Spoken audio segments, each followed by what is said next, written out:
엄마 너 손 안 씻은 거 다 알아. 그럼 아이가 뭐라고 해? 씻었다고!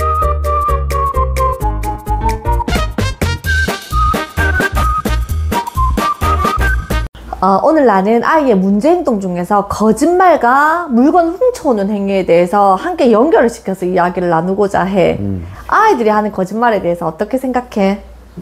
따끔하게 야단쳐서 혼내서 다시는 거짓말을 하지 않게 만들어야 된다고 생각하지?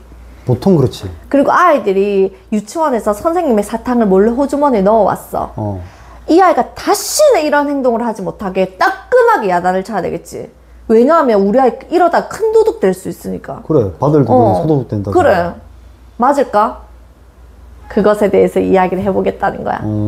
거짓말은 도덕성이랑 결을 같이 하거든. 도덕성이 발달이 된 이후에 거짓말에 대해서 옳고 그름을 알려줄 수 있어야 돼. 그런데 이거는 5세 이후가 되어야 된다는 거야. 5세 이전의 아이들은 도덕성이 아직 발달 단계상 자리를 잡지 못한 시기이기 때문에 옳고 그름에 대해서 말로 알려주기보다는 부모가 어떻게 해야 되냐면 이 아이가 거짓말을 하는 상황 자체를 만들어주지 않는 게 부모님들에게는 무엇보다도 중요하다라는 이야기 먼저 알려드리면서 시작하고 싶어. 거짓말에는 반응성 거짓말과 의도적 거짓말이 있거든. 의도적 거짓말은 뭘까?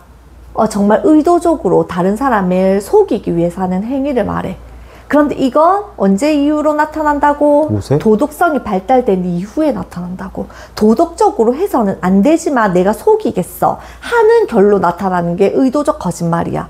그런데 대부분의 학령기 전의 아이들은 어떤 거짓말의 형태로 나오냐면 반응성 거짓말의 형태로 나와. 반응성 거짓말은 뭐냐면 지금 당장 내가 이 상황을 모면하고 싶어. 엄마에게 혼나고 싶지 않아. 부모를 실망시키고 싶지 않고 부모에게서 나의 사랑을 유지하고 싶을 때 나오는 것이 반응성 거짓말이야. 자, 예를 들어 볼까? 너 이 사탕 어디서 났어? 이 사탕 누가 줬어? 선생님이 준 거야? 그런데 엄마도 알아. 선생님이 준 거 아니라는 거. 그런데 엄마가 지금 아이를 잠재적인 거짓말로 치조하는 거야. 너 진짜 선생님이 준 거 맞아? 엄마 선생님에게 전화해서 물어볼 거야. 그런데 아이들이 뭐라고 하냐면 이렇게 말해. 이건 엄마를 속이기 위해서 라고 말한 게 아니라 어떻다? 지금 당장에 화난 이 엄마의 표정을 모면하고 싶은 거야. 그랬을 때는 어떻게 물어봐야 돼? 너 훔쳐온 거 맞아 아니야를 물어볼 것이 아니라 선생님의 사탕을 가져왔구나 이렇게 이야기를 해야 된다는 거야. 아이들에게 거짓말 하지 말라고 가르칠 것이 아니라 거짓말은 나쁜 것이다 라고 가르칠 것이 아니라 영유아기 시기에는 아이들이 거짓말을 하는 환경 자체를 안 만들어주는 게 부모의 역할이라고. 근데 그거 부모가 어떻게 알아? 우리 부모는 다 알아. 남편 눈빛 보면 다 알지. 지한이 5살 때 생각해봐. 가방 안에서 레고 인형이 나왔어. 레고 인형 굉장히 경쟁률이 세거든. 왜냐하면 각 유치원 교실에 한두 개밖에 없기 때문이야. 이건 뭐지? 라고 말했는데 지한이가 이렇게 하는 거야. 남편 엄마들이 다 알아. 내 배에서 나왔는데 우리가 왜 모르니? 다 알아. 의도적인 거짓말을 할 수 없는 나이니까. 그래. 표정이나 이런 것도 드러나는구나. 직관적으로 사고하는 나이기 때문에 내 마음이, 내 생각이 얼굴로 드러나는 시기야. 그래서 이 시기 때 잘 가르쳐야 돼. 나중에 학령기가 되면 내 속마음이랑 머릿속의 생각을 얼굴로 가면을 씌워서 속일 수 있는 나이가 돼. 그때는 우리가 정말 잘 가르치고 싶어도 가르칠 수 없어. 그렇기 때문에 지금 이렇게 다 들키는 나이 때 거짓말을 하는 거 너무나 크게 야단치거나 호통치거나 아이를 범죄자, 잠재적인 큰 거짓말쟁이로만 생각하지 말고 잘 가르치면 된다는 걸 이야기하는 거야. 누가 봐도 지한이가 몰래 가방에 넣어온 상황이었어. 그랬을 때 내가 너 지금 어디서 물건을 훔쳐왔니? 너 이거 훔쳐온 거잖아. 아니야. 엄마 선생님에게 전화해서 물어볼 거야. 안 되겠다. 경찰 아저씨에게 전화해야 되겠다. 이 순간 아이는 어떻게 생각한다고? 내가 이전 영상에서도 한번 이야기를 한 적이 있는데 나의 비밀을 드러냈는데 나의 속마음을 드러냈는데 우리 부모가 나를 공격하네. 이제 다시는 엄마에게 비밀을 들키지 않아야 되겠다. 그래서 오히려 아이가 음주로 숨어버린다는 거야. 들키지 않기 위해서 많은 에너지를 쓴다는 거야. 진실되게 살아가는 것이 무엇인지에 대해서 그 가치를 배우지 못해버린다는 거야. 그래서 아이가 무엇인가를 훔쳐온 것 같을 때 그리고 거짓말을 하는 상황이 만들어졌을 때 이 아이가 왜 이래 하는 나쁜 아이로 몰아내지 말고 어떻게 내가 잘 가르칠 수 있는 기회로 삼아라. 그래서 내가 그때 지안에게 뭐라고 했냐면, 지안아, 이거 몰래 가지고 온 건지 아닌지 엄마가 선생님에게 확인해 볼 거야. 이런 식으로 아이를 두려움에 떨게 하지 않았어. 바로 뭐라고 했냐면, 지안이 갖고 싶어서 들고 왔구나. 이렇게 이야기했어. 아이를 치조하지 않았다고. 그랬더니 아이가 뭐라고 하냐면, 내가 들고 온 건 분명히 잘못됐다는 거 알고 있는데 엄마가 나에게 화를 낼 생각이 없네. 무엇을 통해서? 말투와 표정을 통해서. 그럼 아이가 드러내거든. 엄마 너무 갖고 싶었어. 이거 우리 집에 없잖아. 이거 친구들이랑 경쟁이 진짜 심해. 그래서 이거 내가 갖고 싶었어. 이렇게 이야기를 하는 거야. 그래서 내가 뭐라고 했냐면, 너무 갖고 싶었구나. 엄마가 봐도 매력적이다. 그렇네. 이렇게 아이의 마음을 안심시켜 준 후에 이제 어떻게 잘 가르쳐 줘야지. 그런데 지안아, 선생님과 친구들이 아마 찾을 거야. 내일 다시 돌려드리자. 이렇게 이야기했어. 내일 다시 갖다 놓자. 이랬더니 우리 지안이 성격 알지? 내일부터 유치원을 다니지 않겠대.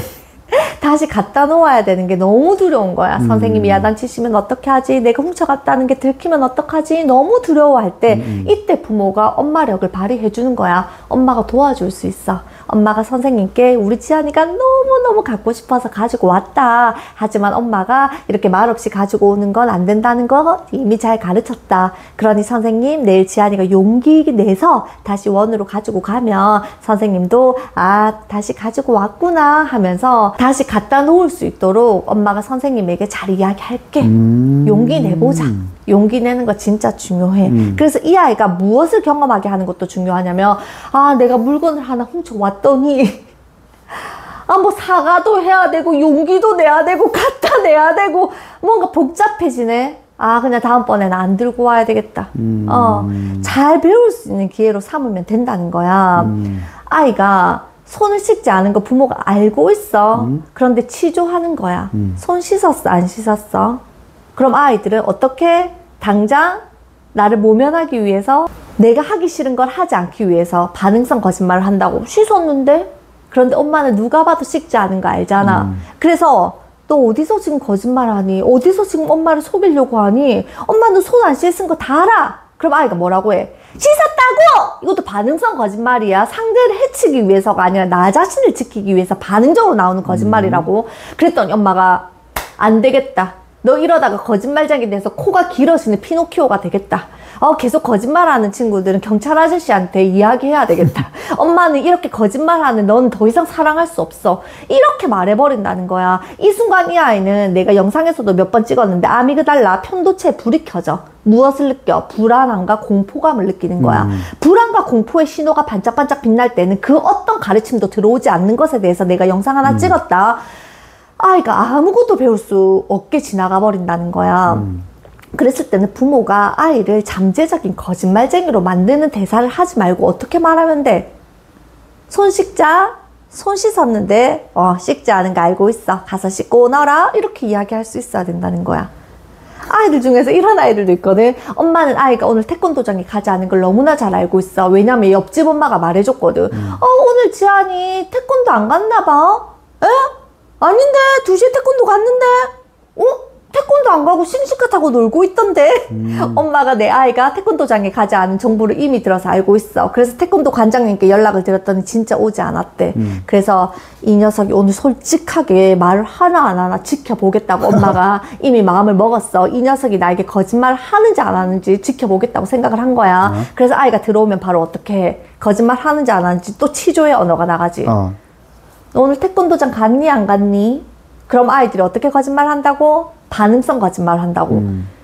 갔는데 이 순간 엄마는 어떻게 생각해? 너 어디서 지금 엄마 아빠를 속이려고 하니? 너 어디서 지금 거짓말을 하니? 또 이런 걸로 가버리면 뭔가 메비우스의 띠처럼 남편 풀리지 않는 굴레가 계속 돌아갈 수밖에 없어. 근데 참 어렵다.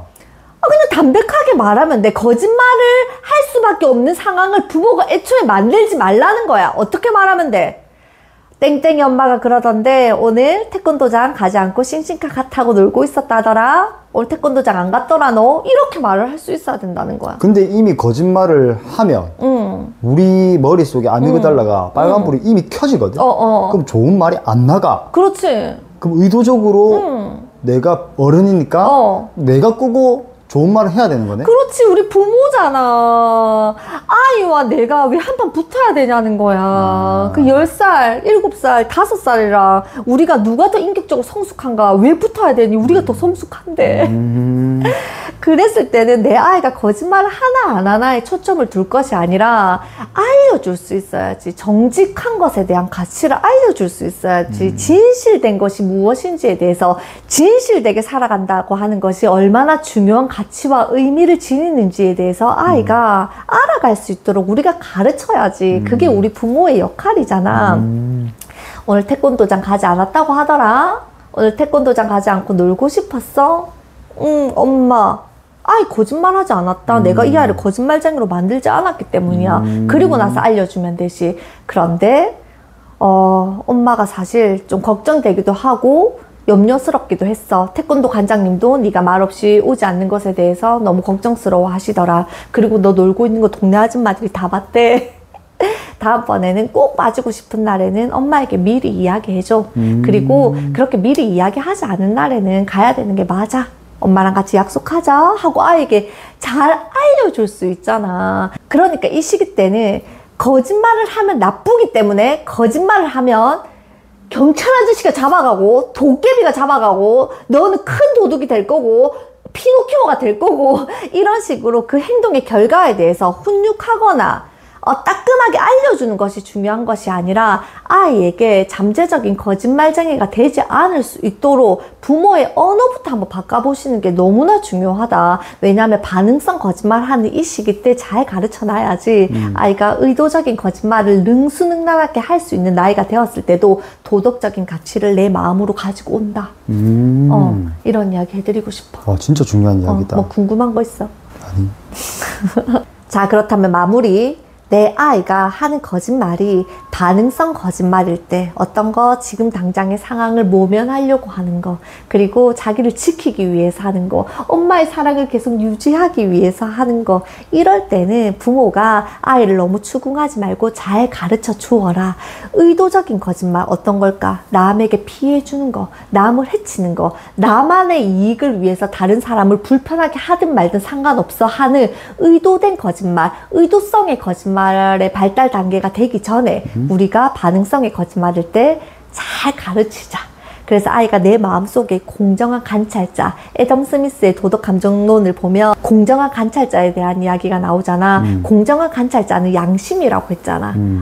내가 부모를 속이고 싶지 않은 마음, 나를 굳건하게 믿어주는 부모가 있다는 것만으로도 아이들의 마음속에는 공정한 관찰자가 만들어지거든. 그래서 반응성 거짓말을 너무나 큰 문제로 만들지 말고 내 아이의 마음속에 양심이라고 하는, 그래서 부모를 속이고 싶지 않다고 하는 공정한 관찰자가 들어갈 수 있도록 잘 가르치고 나면 의도성 거짓말이 나올 수 있는 발달 단계가 되었을 때도 우리 아이들의 마음속에 공정한 관찰자가 우리 아이들을 도덕적으로 잘 지켜줄 것이다. 이런 이야기 해드리고 싶어.